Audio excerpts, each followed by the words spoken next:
PR വർക്കും ഈ സിംഗേഴ്സും തമ്മിലുള്ള ഒരു ഇതെങ്ങനെയാണെന്ന് പറഞ്ഞിട്ടുണ്ടെങ്കിൽ അത് വളരെ ഇമ്പോർട്ടന്റ് ആണ് തോന്നിയിട്ടില്ലേ? വളരെ ഇമ്പോർട്ടന്റ് ആണ്. എനിക്ക് തീരെ ഇല്ല ആ സംഭവം. അത് വലിയൊരു കേമത്തായിട്ട് പറയല്ല മീനാക്ഷി. സത്യം പറഞ്ഞാൽ അറിയില്ല. വന്ന കാലത്ത് ഇതൊന്നും ഉണ്ടായിരുന്നില്ലല്ലോ. അതെ അതെ, അതാ പറയണേ, നമ്മൾ കാലത്തിനനുസരിച്ച് അപ്ഡേറ്റഡ് ആവണം കുട്ടി, അല്ലെങ്കിൽ വലിയ ബുദ്ധിമുട്ടാണ്. അതിന്റെ ഒരു പോരായ്മ എനിക്കുണ്ട്. ഇല്ല എന്ന് പറയുന്നില്ല. എന്നോട് എല്ലാവരും ചോദിക്കും മഞ്ജു ഇപ്പോഴും നന്നായി പാടുന്നുണ്ടല്ലോ, എന്താ പാടും? ഞാൻ പറഞ്ഞിട്ടുണ്ട്.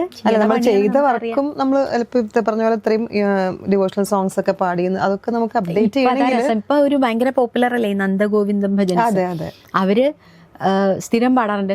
കണ്ടോ കിഴക്കേ നടക്കൽ എന്നൊരു പാട്ട് കേട്ടിട്ടുണ്ടോ? ആ പാട്ട് ഞാനും ജനങ്ങളുടെ കൂടെ ഞാൻ പാടിയ പാട്ടാ. ജയചന്ദ്രൻ സാർ കൈതപ്രങ്ങളുടെ വരികളും സംഗീതമാണ്. ഭയങ്കര പോപ്പുലർ ആ പാട്ട്. ഈ പറഞ്ഞ പോലെ ഇവരൊക്കെ പലരും ചെയ്തിട്ട് നമ്മൾ പക്ഷെ ഭയങ്കര സന്തോഷം തോന്നും കേട്ടോ. അവര് പാടുമ്പോ ഒന്നും കൂടെ ജനകീയമാവും. തീർച്ചയായിട്ടും അത് വലിയൊരു സന്തോഷമാണ്.